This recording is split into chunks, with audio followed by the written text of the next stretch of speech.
Halo Mas Bro, kita lanjut dengan sutra-sutra dari Dhammapada.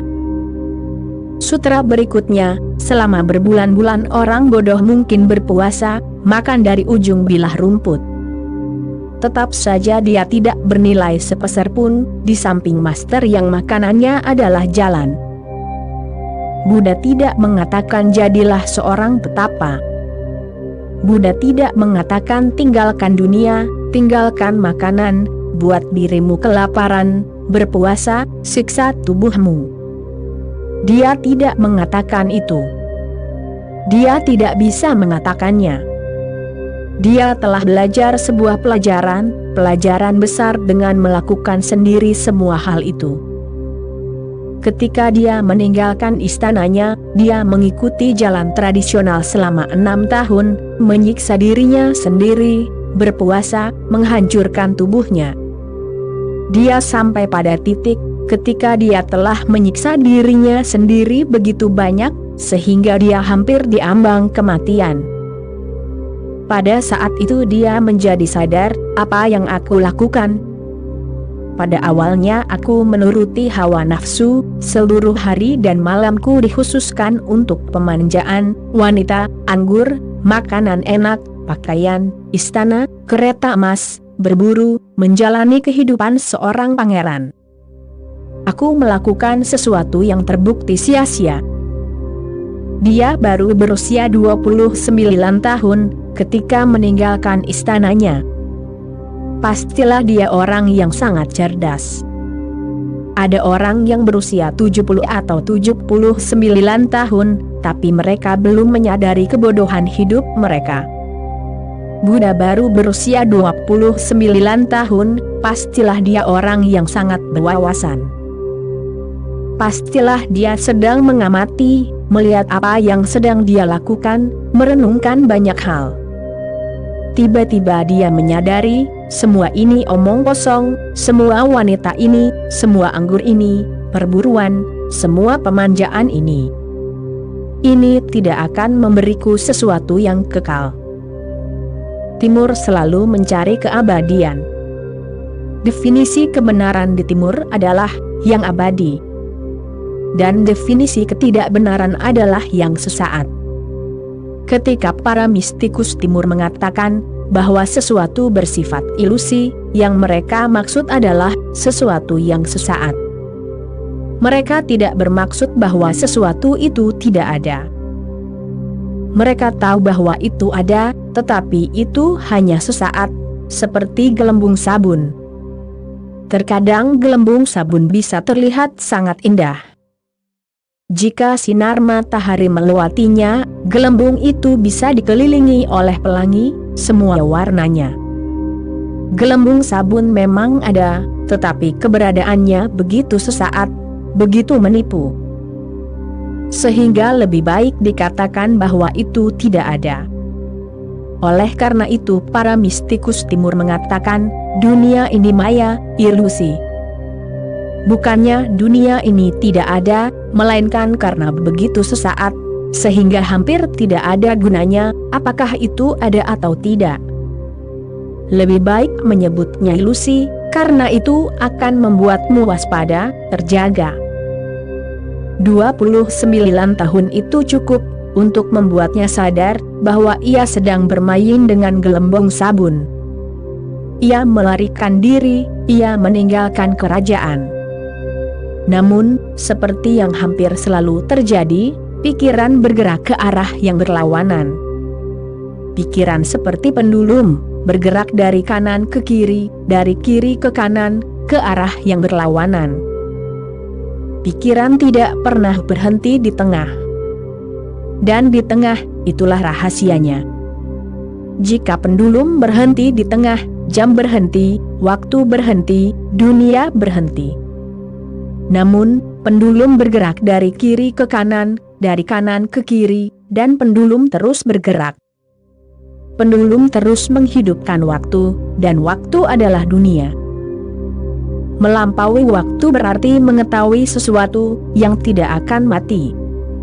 Oleh karena itu, di India, untuk waktu dan kematian, mereka menggunakan kata yang sama, kal, kata yang sama untuk waktu, dan kata yang sama untuk kematian.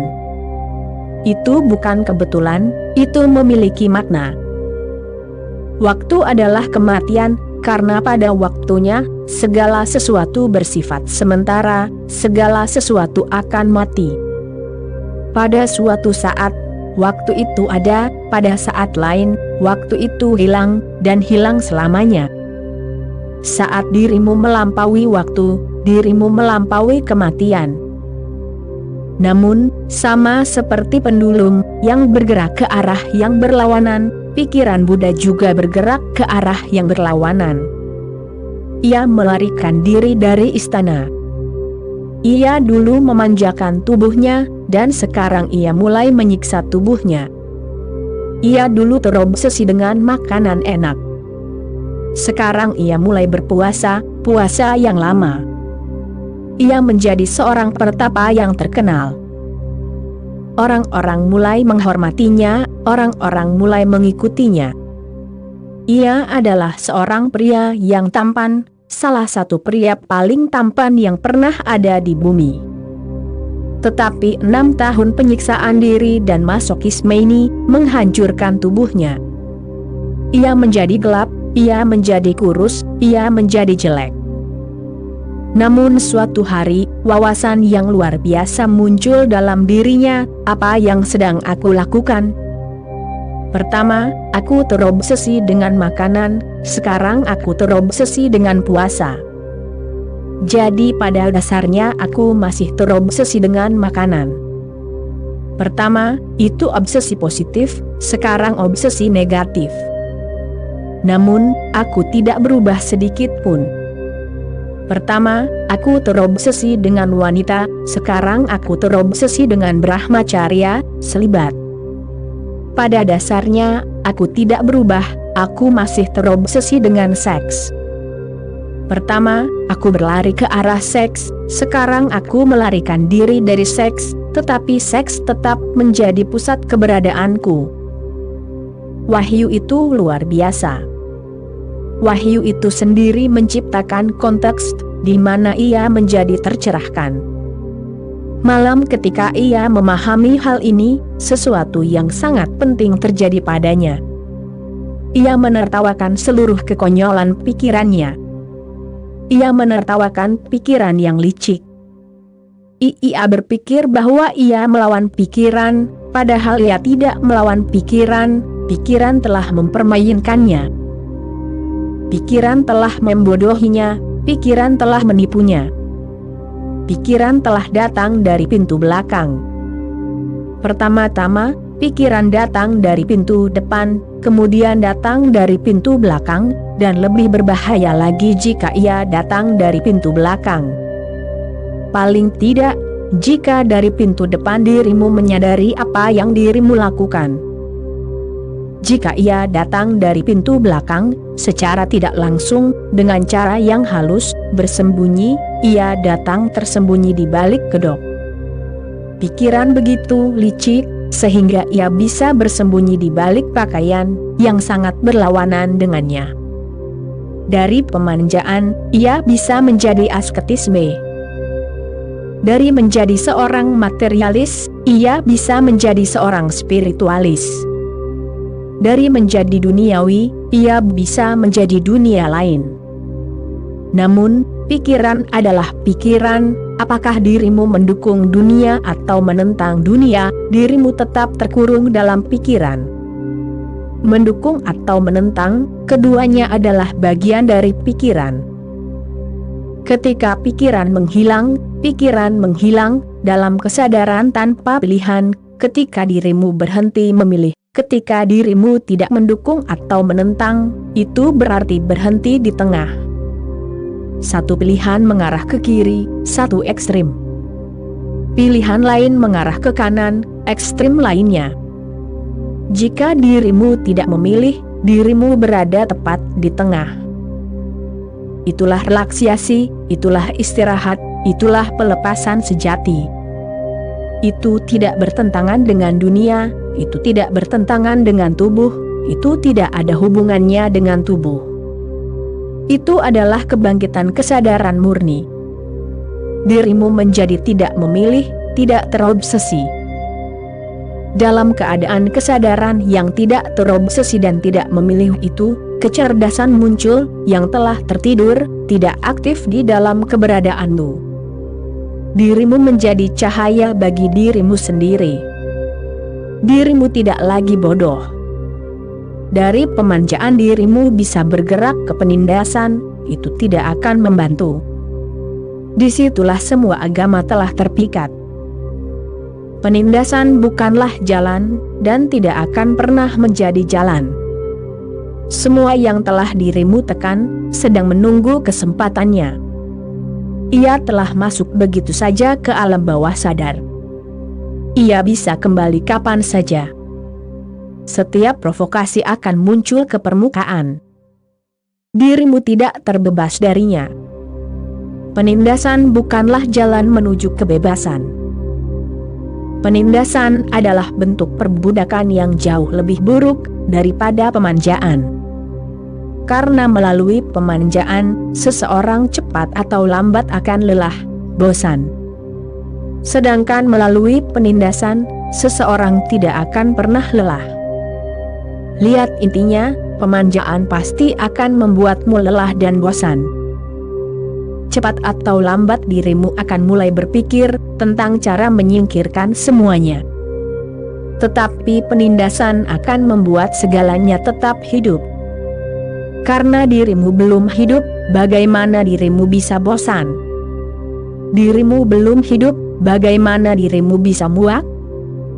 Karena dirimu belum hidup, pesona itu terus berlanjut, hipnosis terus berlanjut, jauh di dalam, ia menunggu. Orang-orang yang menuruti keinginan, dalam beberapa hal adalah normal, dibandingkan dengan orang-orang yang menekan. Orang yang menekan menjadi patologis. Yang memanjakan setidaknya alami, begitulah alam telah menciptakanmu. Sedangkan untuk menekan berarti menjadi tidak alami. Sangat mudah untuk beralih dari sifat yang lebih rendah ke sifat yang lebih tinggi.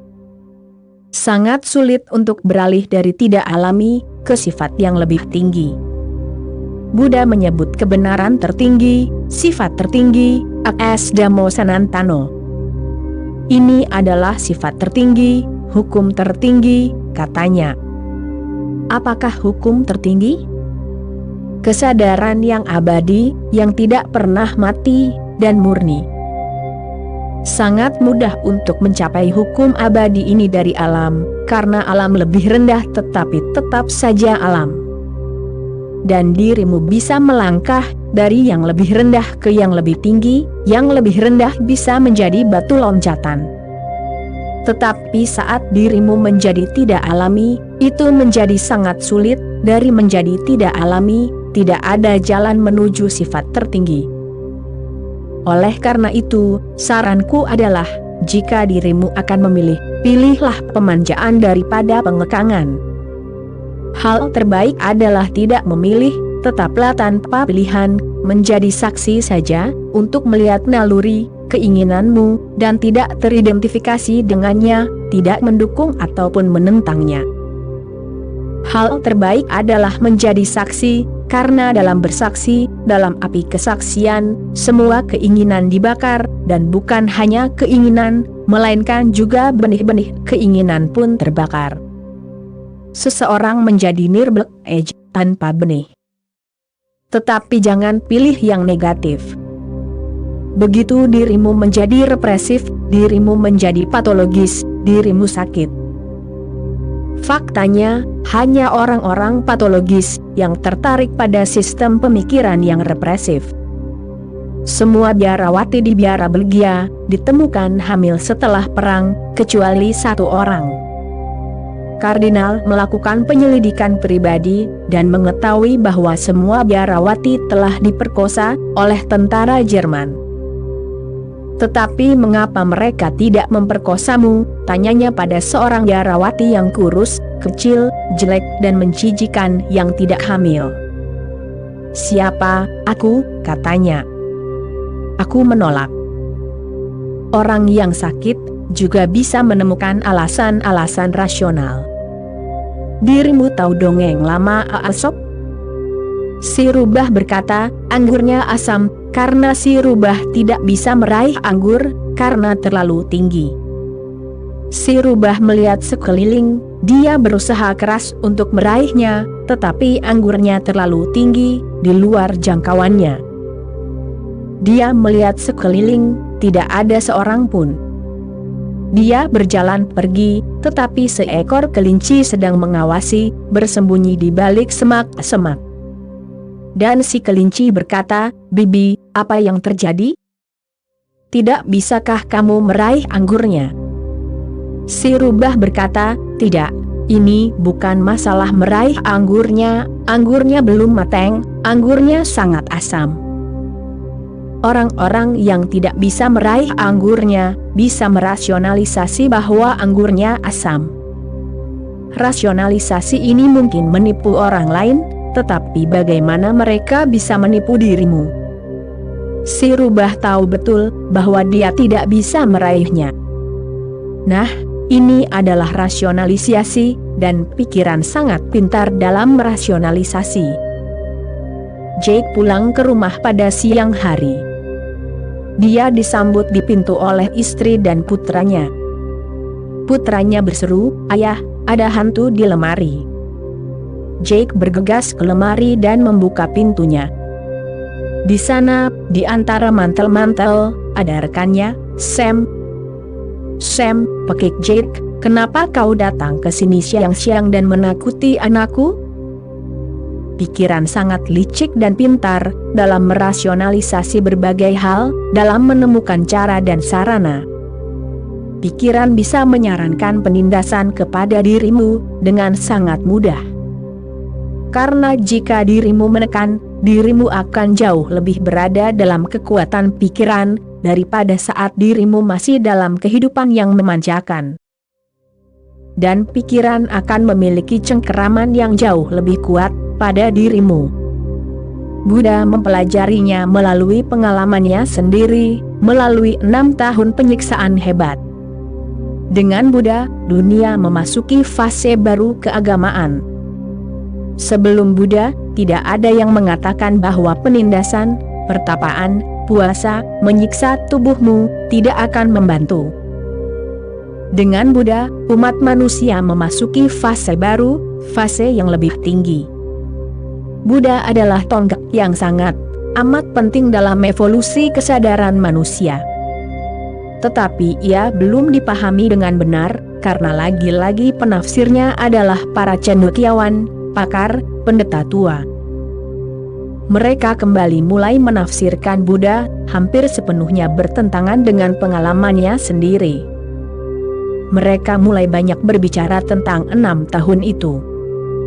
Kitab suci Buddhis penuh dengan uraian tentang 6 tahun itu. Dan jika dirimu membaca kitab suci Buddhis, dirimu akan menemukan bahwa tampaknya, seolah-olah karena 6 tahun pertapaan itulah, ia mencapai pencerahan. Itu tidak benar. Bukan melalui 6 tahun pertapaan itulah, ia mencapai pencerahan. Ia mencapai pencerahan pada hari ia melepaskan semua pertapaan itu. Dengan melepaskan semua itu, dia mencapai pencerahan, bukan oleh atau melalui pertapaan itu. Namun, jika dirimu membaca kitab suci, khususnya yang ditulis di India, dirimu akan mendapatkan kesan yang sepenuhnya salah. Kitab suci tersebut membuatnya tampak seolah-olah Buddha tidak menyumbangkan sesuatu yang baru bagi kesadaran manusia. Seolah-olah ia hanyalah seorang pertapa tip lama. Mungkin jauh lebih cerdas dalam mengungkapkan, jauh lebih meyakinkan, logis, jauh lebih mendalam dalam wawasannya, tetapi tidak ada yang baru. Itu adalah agama lama yang sama, yang telah ia bawa dengan kata-kata baru, dengan logika baru. Anggur lama yang sama dalam botol baru, itu saja. Itulah yang orang India lakukan untuk menggambarkan Buddha. Itu adalah pemalsuan. Buddha tidak mewakili yang lama. Ia melangkah melampaui yang lama. Ia adalah fase baru. Dan saat ia mengambil langkah baru, diperlukan langkah yang lain. Meskipun Buddha meninggalkan asketisme, tapi ia tidak banyak menentangnya, ia tidak bisa. Karena ia harus berkomunikasi dengan orang-orang yang penuh dengan pengetahuan kuno dan ideologi kuno. Ia harus berbicara kepada orang-orang yang sama sekali tidak akan mampu memahami jika ia berbicara sepertiku, dan bahkan aku tidak bisa dipahami oleh orang-orang. 25 abad telah berlalu dan orang-orang masih saja terjebak. Sangat jarang menemukan orang sezaman. Orang-orang berada di abad ke-20, tetapi hanya secara fisik. Secara spiritual, mereka berada ribuan tahun di belakang. Buddha bahkan tidak bisa berusaha. Ia berkata kepada murid-murid terdekatnya, bukan melalui pertapaan aku telah mencapainya. Aku telah mencapainya dengan melepaskan pertapaan, itu semua adalah kebodohan. Sutra-sutra ini diberikan kepada murid-murid terdekatnya. Ia berkata, selama berbulan-bulan orang bodoh mungkin berpuasa, makan dari ujung sehelai rumput. Tetap saja ia tidak bernilai sepeser pun di samping sang master, yang makanannya adalah jalan. Jika dirimu benar-benar menginginkan transformasi, maka jadikanlah Dhamma makananmu. Biarkan jalan menuju Tuhan menjadi makananmu. Beri makan dirimu dengannya. Yesus mengatakannya dengan cara lain, makanlah aku. Ia berkata kepada murid-muridnya, minumlah aku. Seraplah aku, cernalah aku. Buddha berkata, yang makanannya adalah jalan.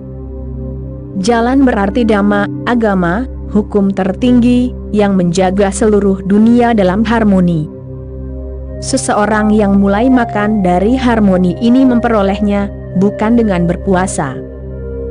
Bukan dengan berpuasa dari makanan kasar, melainkan dengan memakan makanan halus yang diperolehnya. Ya, ada makanan yang halus yang tersedia. Saat dirimu melihat bunga mawar, perhatikan saja. Biarkan keindahan mawar terserap dalam dirimu, dan dirimu akan merasa ternutrisi. Dirimu belum memakan mawar itu, tetapi sesuatu yang halus yang mengelilingi mawar itu, aura mawar itu, tarian mawar yang tertiup angin, aroma yang tak terlihat. Apakah dirimu tidak merasakannya? Melihat bunga yang indah, tiba-tiba dirimu merasa kenyang, puas. Melihat langit yang penuh bintang, apakah dirimu tidak merasa ternutrisi? Menyaksikan matahari terbit atau terbenam, atau sekadar mendengarkan kicauan burung kukuk di kejauhan, nyanyian yang jauh, apakah dirimu tidak merasakan dirimu menjadi penuh dengan sesuatu yang tidak diketahui? Tubuhmu membutuhkan makanan, jiwamu juga membutuhkan makanan. Makanan jasmani itu kasar, jelas. Tubuh adalah bagian dari dunia kasar.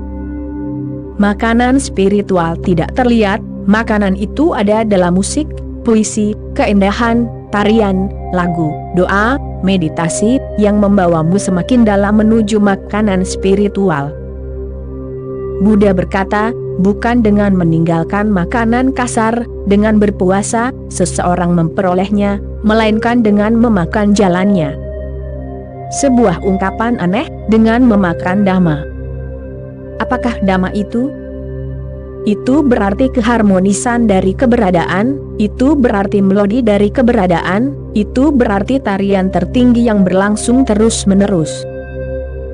Itu berarti perayaan yang ada di mana-mana. Pohon-pohon merayakan, dan burung-burung, dan hewan-hewan, dan sungai-sungai, dan gunung-gunung. Seluruh keberadaan ini terbuat dari hal yang disebut kebahagiaan. Itulah yang dimaksud Buddha ketika ia berkata, As Dhammo Sanantano, ini adalah hukum tertinggi, tidak ada habisnya. Dirimu bisa terus memakannya, tetapi dirimu tidak bisa menghabiskannya. Dan semakin banyak dirimu memakannya, semakin banyak jiwa yang akan dirimu miliki.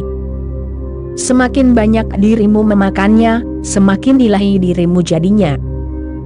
Buddha berkata, aku tidak mengajarkan puasa, aku mengajarkanmu cara baru untuk memanjakan diri, jenis pemanjaan diri yang lebih tinggi. Ia tidak mengatakannya persis seperti itu, tetapi aku yang mengatakannya. Aku mengajarkanmu cara yang lebih tinggi untuk mencintai. Cara yang lebih tinggi untuk bersuka cita. Cara yang lebih tinggi untuk menari. Cara yang lebih tinggi untuk menyerap energi keberadaan ke dalam dirimu. Menjadi semakin reseptif dan feminin, sehingga dirimu bisa mengandung keilahian. Dia menyebut orang yang terus berpuasa itu bodoh. Tetapi orang-orang bodoh itu disembah di India, dan tidak hanya di India, hampir di seluruh dunia. Faktanya, mayoritas orang banyak terdiri dari orang-orang bodoh. Karenanya, setiap kali orang bodoh mulai mengikuti jalan yang busuk dan terinjak, jalan tradisional dari orang banyak, maka orang banyak sangat gembira. Ego mereka sangat terpuaskan. Orang ini membuktikan bahwa mereka benar, orang tua mereka benar, warisan mereka terbukti benar. Lihat, orang ini sedang berpuasa. Dan orang-orang spiritual selalu berpuasa, itulah ide mereka. Ya, terkadang memang ada orang yang berpuasa, tetapi alasannya sama sekali berbeda dari apa yang dirimu pikirkan. Mahavira berpuasa, dan berpuasa selama 12 tahun, dan untuk waktu yang sangat lama. Dikatakan bahwa dalam 12 tahun itu, ia hanya makan selama 365 hari, yang setara dengan hanya 1 tahun. 1 bulan ia berpuasa, dan kemudian ia makan. Dalam 12 tahun itu, ia makan selama 1 tahun. Yang berarti bahwa setelah 12 hari, rata-rata ia makan selama 1 hari. Itulah caranya berpuasa. Tetapi Mahavira tidak pernah lelah, dan Buddha menjadi lelah setelah 6 tahun. Apa masalahnya? Dan Mahavira mencapai sebanyak yang dicapai Buddha. Buddha mencapainya dengan meninggalkan puasa dan tapanya.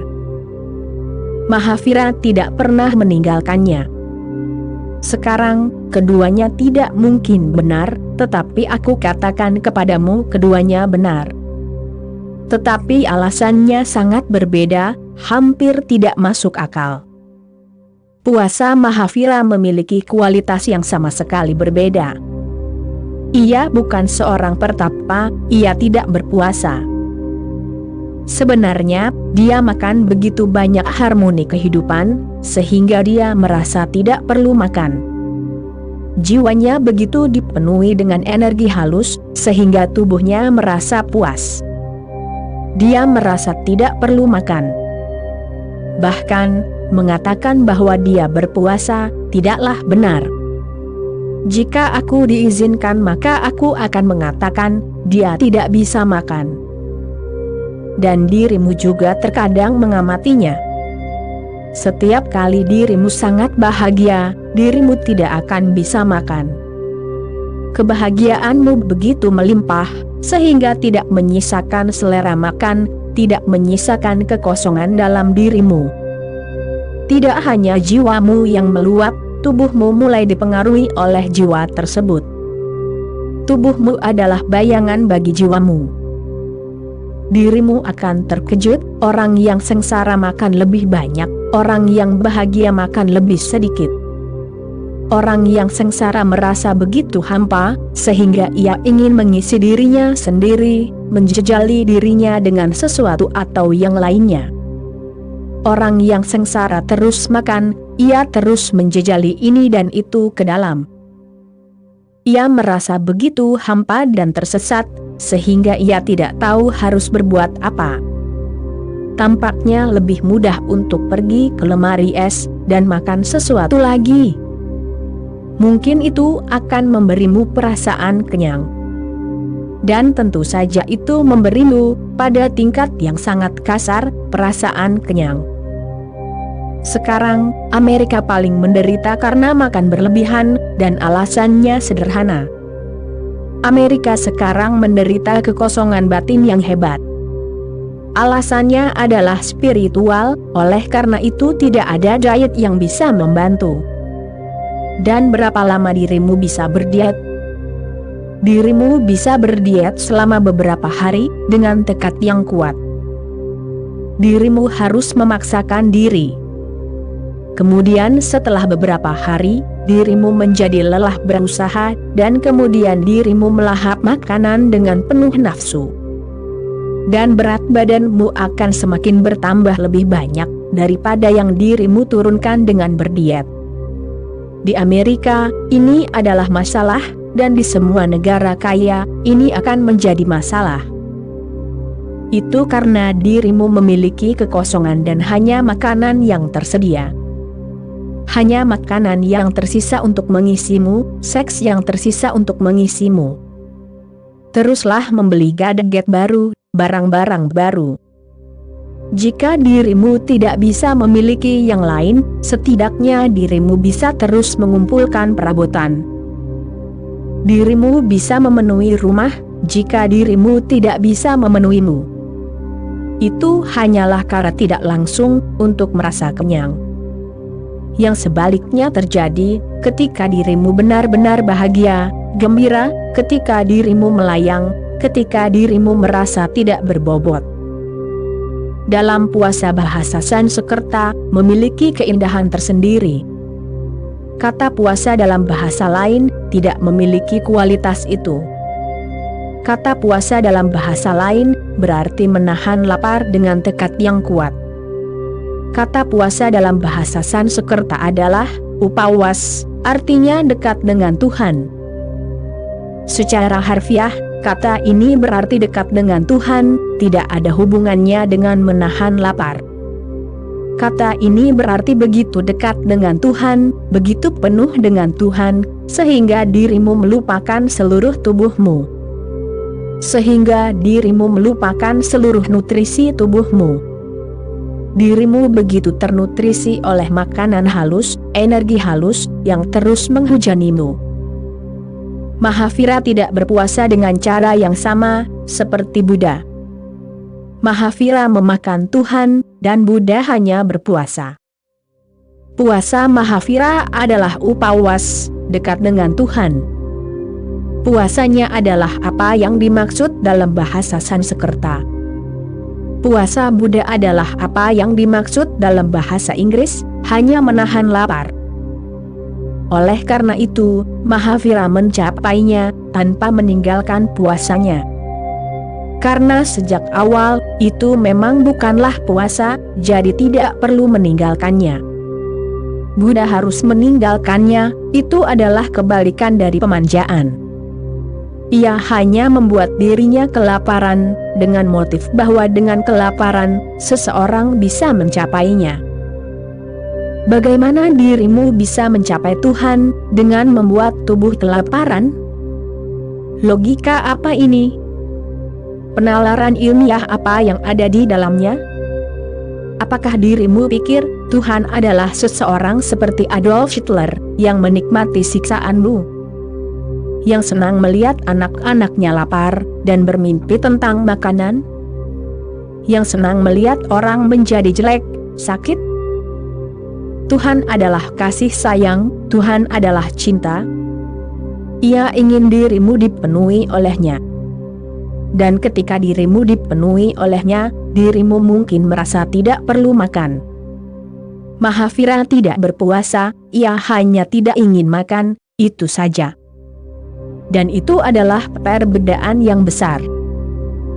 Buddha berkata, selama berbulan-bulan si bodoh berpuasa, makan dari ujung sehelai rumput. Tetap saja, ia tidak berharga sepeser pun, di samping masternya, yang makanannya adalah jalan. Suatu hari ia menemukan, bahwa ada jenis makanan lain, seseorang bisa makan dari keharmonisan keberadaan. Seseorang bisa menjadi bagian dari keharmonisan. Seseorang bisa menjadi bagian dari perayaan, pesta yang berlangsung terus-menerus, tanpa awal dan akhir. Maka dirimu akan merasa kenyang dan puas. Oke Mas Bro, itulah kutipan kali ini, kita sambung lagi nanti. Terima kasih.